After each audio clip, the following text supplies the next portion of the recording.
I've had an opportunity to help dozens and dozens of bloggers, and these are the 9 mistakes I see them making consistently. Now, I'm not talking about beginner bloggers. I'm talking about people who blog for a living. So whether you're just getting started or you've been doing this for more than a decade, these are the 9 blogging mistakes you want to avoid. My name's Leslie, and I help professional bloggers tackle their business consistently and with a plan. Less rat race, more cheese. So let's get started. I'll run through these quickly. The first one I want you to avoid is writing a blog post without doing any keyword research. I know we get these harebrained ideas. We have this amazing idea that somebody tells us or that we think of maybe in our sleep, and then we sit down to write a post without looking to see how many people are searching for that each month, if anybody, and if it's worth our time. And then we wonder when it's posted why nobody's looking at it. So I'm going to challenge you to do the keyword research before you put any time into writing a post. The second mistake that I see people doing is ignoring their existing inventory. So you've got a wealth of information on your blog already, and what happens if you don't update it, I recommend once a year, is that it begins to drop in the rankings. So you're going to want to touch each and every post every year, make sure that it's refreshed for Google and for your readers. If you need a little help with that, head over to lesliepeterson.com. I've got a free blog post update checklist that you can download there. The third biggest mistake that I see people making is working willy-nilly without a plan. I want you to know exactly what you need to work on every day, every week, every month, every quarter, and every year.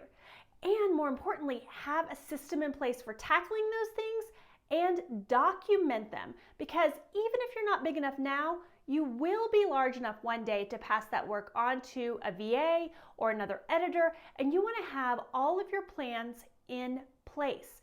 If you don't have a plan, you don't know where you're going. So be sure to document what you're working on and take each of the strategic areas of your business and build a plan for success. Next, we're going to talk about email marketing. Now, I know everybody starts with, you've got to invest in email marketing. And most of my established blogger friends have done this. They've got a lead magnet on their website that allows them to collect email addresses, and when they think about it, when somebody reminds them, they send an email out. I want to encourage you to be consistent with your email list. You need to be emailing them every week, sharing something from your blog, sharing a story from your life, trying to connect with your readers. That's how you build a relationship. That's how you get them to open emails on a regular basis, buy from you, and build a relationship that can lead to a profitable email model. Okay, I know the next one's going to be a little controversial, but I want you to hear me out. I want you to stop working on projects that don't bring a return for you. Now, if you're starting something new, let's say you're just starting your email list, it's not going to make money immediately. You're going to have to put some effort into it and give it some time. My personal rule of thumb, 2 years. But if I don't see a return after investing 2 years of time into a project, then I stop it altogether. And here's the controversial part. I'm going to throw social media into the mix here. I know a lot of my friends will spend much more time adding TikTok videos or Instagram reels than they do to doing SEO keyword research or building an email list or talking with brand partners. They'll spend so much time in what I call vanity metrics that they avoid those things that will actually bring them revenue. So if you're making a lot of money from Instagram or TikTok now, well, that's an ROI, keep it.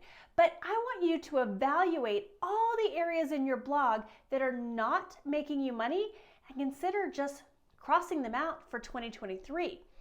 It's important when you're working on the projects that you evaluate it with a business mind. And then you say to yourself, am I building towards something?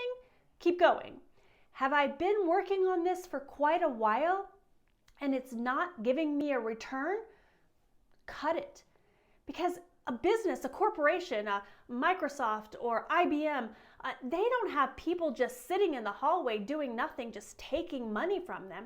And that's essentially what those projects with no ROI are doing for you. So again, it might not be social media for you like it is for me, but whatever it is that you've been working on that is not giving you a return, consider if it's time to cut the strings. The next 3 mistakes that I want you to avoid really only apply to those blogging businesses that decide to run contracts with brands or other business partners. So the first one is undercharging. And I don't want this to be confused with don't work for free. I certainly don't think you should work for free all the time, but there are plenty of brand opportunities where there are exchanges or free sort of opportunities that really lend themselves to you making revenue on the back end. So I'm not saying at all that you should avoid that. But I do see a lot of bloggers who work in volume. So whether it's newsletter ads or ad placements or whatever the case may be, they think that they'll get more people if they charge less money. But here's what I want you to consider. Can you charge twice the amount that you're charging today and still get half the number of people to stay with you? Because if you can, then you're really saving yourself a lot of time and worry and frustration and making money. Because having a client, having let's say 20 clients, is much more taxing on you and your business than having 10 clients and making the same amount of money. So don't charge more than you're worth. I want you to charge what you're worth. I want you to give a fair price to the brand that you're working with, but I don't want you to take the Walmart approach where you're just trying to sell so much at a low price that it wears you out. I want you to really think about the value that you're giving your customer and charge them for that. And if you have fewer customers, well, that's okay, because you're making more money in the long run and you're saving yourself from being worn out, from overwhelm, and from overworking. Now, let's tag on to that.